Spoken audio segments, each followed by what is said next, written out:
Table 1 is a set of position versus time for constant velocity. It should result in a straight line graph.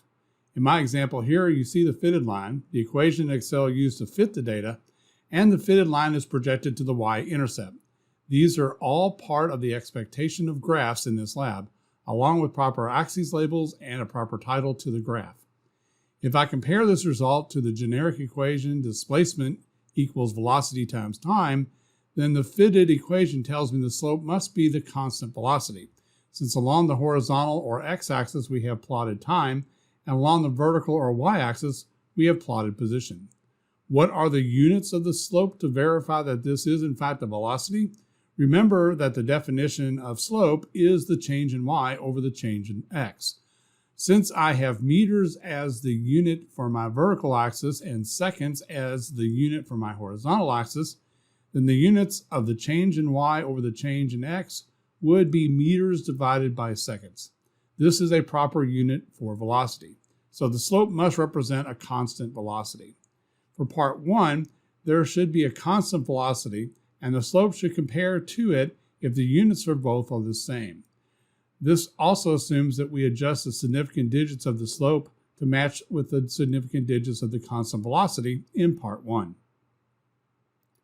Table 2 is a data that includes time, position, and velocity.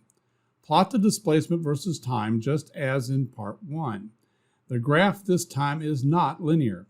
It is a curve. It may be necessary to properly stretch the graph in the horizontal and vertical directions to see this. Note that in this example, it also has been projected to the y-intercept. The equation that Excel used to fit the data appears, and there are proper labels on the axes and title for the graph. To extend the fitted curved line to the y-intercept, one needs to do the same thing as one does for the linear fit. Use the plus sign beside the graph and choose trend line and more options. You will see the trend line options, and in this case, polynomial should be chosen. At the bottom, one can see the checkbox necessary to have the equation placed on the graph and two boxes under forecast. Choose the smallest x value, which in this case is the smallest time value, and put that in the backwards forecast box. Click on the other box and the projection backwards should be complete. We will not linearize this data this time. Instead, we are going to extract information from the equation Excel produced for fitting the data. The values that will be extracted should be compared to the variables in an appropriate kinematic equation, one that contains displacement, initial velocity, time, and acceleration. A comparison to the appropriate kinematic equation helps to understand the results of this graph. The fitted line has a y-intercept that is not the origin. The y-axis represents position, so this must be the position of the man away from the origin at the time I started collecting my data for Table 2. The equation that Excel provides should verify this value. This illustrates the importance of properly graphing results and stretching the graph so that it is about the size of one page. Another way to get the acceleration is to plot velocity versus time. In this case, the slope should be a direct measure of the acceleration, ideally the constant acceleration that you set for the simulation. So take your time data and your velocity data, making sure your velocity data will be on the vertical axis and the time data on the horizontal, and get a graph. It should be linear.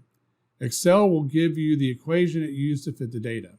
The fitted line should be extended to the y-intercept, which in this case would be the velocity at the time one started collecting data for Table 2. Again, make sure the graph has proper axes labels and a proper title. 3 graphs have been mentioned and should appear in your lab write-up. The graph of data from Table 1, and for Table 2, the initial position versus time graph that leads to a parabolic fit, and the graph of velocity versus time. You're asked to make comparisons between initial values and the values that are extracted from the graphs by completing percent error calculations. These should be listed on a separate calculations page. Make sure the data tables are complete and include the answers to the questions.